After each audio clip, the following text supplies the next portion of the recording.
Hey y'all, sharing a video update of my custom Aston Martin gauges. I wanted to kind of share what I did for startup sequence and kind of how the gauges function once they're up and going. So again, this is to connect to the MoTeC that runs my car. So it does not talk to the factory gauge cluster ECU or anything. So right now I'm sitting on my couch doing some software, but I figured I'd show kind of how this works. So we'll start with the startup sequence.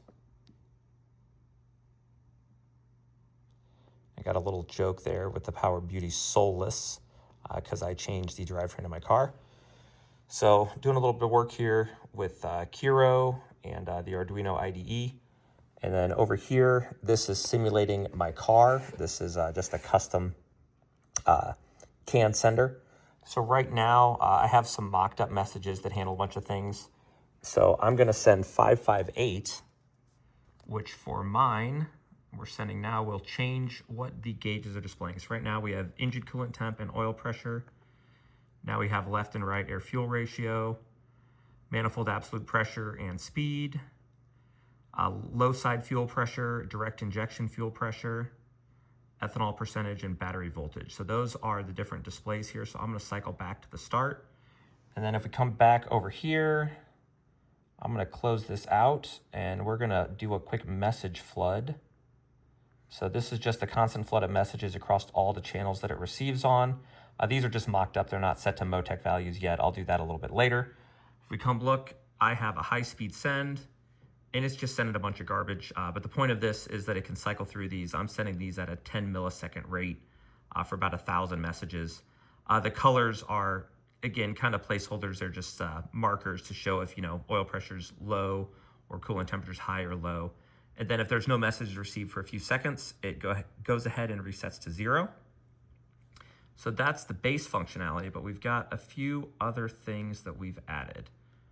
So if I go back to these controls and I send a 556, which is a different CAN message, we look at this, that's gonna be a recall. So that is our peak. So if I send that message, that's the peak. It shows for 2 seconds and then it goes back to the current value. Right now, there's nothing coming in, so it's 0. Now, if I send a 557,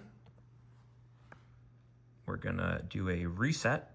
And now, I promise I'm sending a 556 again, and we won't get a change because we cleared the max value. So until we have new max values, nothing will happen. Now, I do have another command set up, which is 550. And if we look, I have a trip meter here. And if I set that, trip meter is reset. So all these CAN messages allow me to send from a keypad. I can do an analog input into like a PDM or a dash or anything really to put messages on the CAN bus to send those. If you are curious, let's switch screens. We're gonna do a 558. We'll switch to speed. All right. So if I go to speed, I believe that is 554. And I set the value to 60 and I send, 120. Oh, I set the speed to 100. I'm really driving. I'm going 120 miles an hour. But if I send it, if you noticed, this is calculating odometer over here on the left. That is the 58,656 miles. But if I keep sending data, every now and then, like I said, it'll drop if it doesn't get CAN data. But you'll note that the trip is increasing. So these are calculating speed over time. I do every 1/10 of a second, I pull in the speed, and then every second I average the speed over 1 second at a time to figure out the distance covered so that our trip meters and odometer work correctly. And these are, of course, saved to non-volatile memory. So on reboots, etc., it does stay. So does this mean I could tamper with the odometer? Yes. Does anybody really care about the odometer in a car that has completely the wrong drivetrain?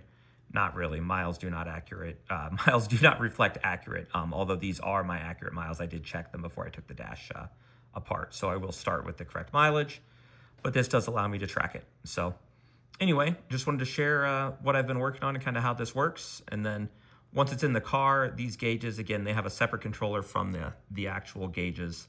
So the LCD will be powered by its own separate controller, and then it'll go back to the MoTeC chassis and engine management bus that communicates with all the other things. It's actually what runs these gauges as well, but this will be on a little bit different data source so they can get all the data there. So I'll share the code that I used to write to make all this happen, and if you have any questions, just let me know.